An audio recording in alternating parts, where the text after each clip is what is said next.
The following opinions are solely those of BoatTEST.com and its test captain. Hi, Cap Steve for BoatTEST.com, and today we're going to conduct a sea trial and performance evaluation on a versatile yacht from Galeon, the 500 Fly. Let's get right into it, starting with some of her operational features. There are side balconies that can be electrically raised and lowered, and when raised, they latch into position and still provide a full 16-inch wide side deck space for accessing the bow. At midships, there are boarding gates integrated into the side rails. Fully forward, the ground tackle is concealed under a hatch. An electric windlass leads to a stainless anchor roller. A galvanized plow-style anchor rests at the forward end. To the right is road access. To the left side, there's a quick connect for a freshwater washdown. A cleat will take the standing load off the windlass. A remotely controlled spotlight is to the port cap rail, and the remote itself is handheld. A panel-mounted control would be harder to misplace. Just behind are two large storage compartments.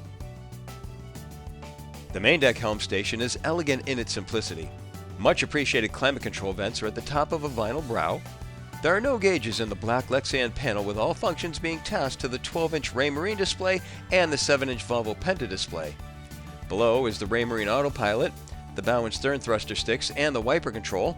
To the right, the engine control allows for easy access to the trim tab rockers just ahead, and visibility is excellent through the single-piece windshield. We access the engine room from a hatch in the galley sole. A ladder leads right between the twin Volvo Penta D11 670 horsepower engines, turning straight shafts. Looking forward, we see easy access to the dual water strainers with all hoses double clamped.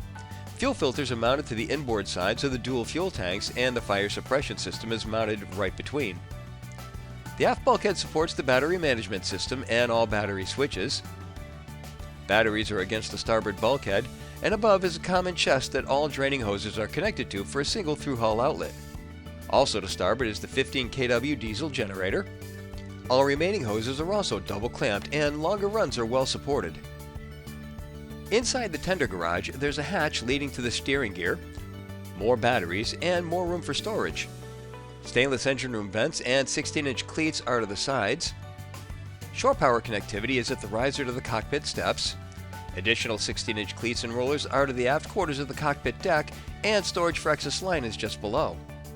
The flybridge helm is port-mounted and equally elegant. Both the 12-inch and 7-inch displays are still present. Twin beverage holders are a welcome addition. Trim tab controls and the bow and stern thruster sticks are to the left of the console, just ahead of the engine controls, all of which provide a nice sightline of the whole port side. The engine control binnacle is on an extended component of the console and right in the knee strike zone.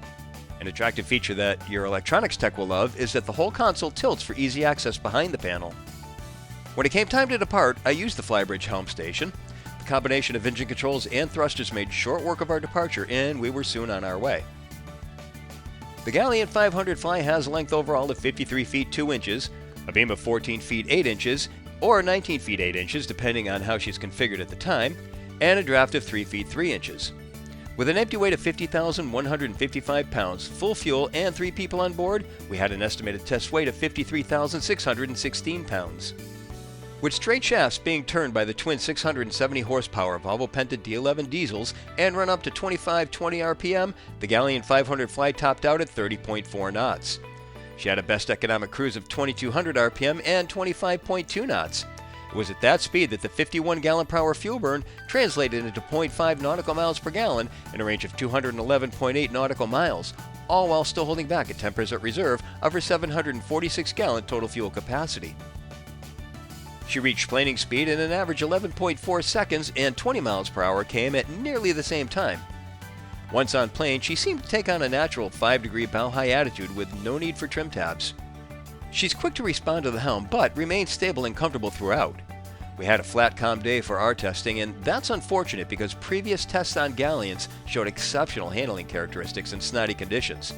Left with crossing wakes, we found no hull slap and clean transitions across. The return to the dock was uneventful, and again, the thrusters made short work of the procedure even with the narrow approach between the slip and piling. One thing I did notice was the stylized bridge deck fairings did block the view of the stern, but there's still a sightline to the platform through the bridge access. Well, clearly, this is an easy yacht to handle. She's quite responsive, and at least as far as this test is concerned, she's stable and comfortable. We also found her to have some unique versatility to her layout, but that's another video. Be sure to look for it. For now, that's my full sea trial and performance evaluation of the 500 Fly from Galeon Yachts. For BoatTEST.com, I'm Captain Steve. We'll see you on the water.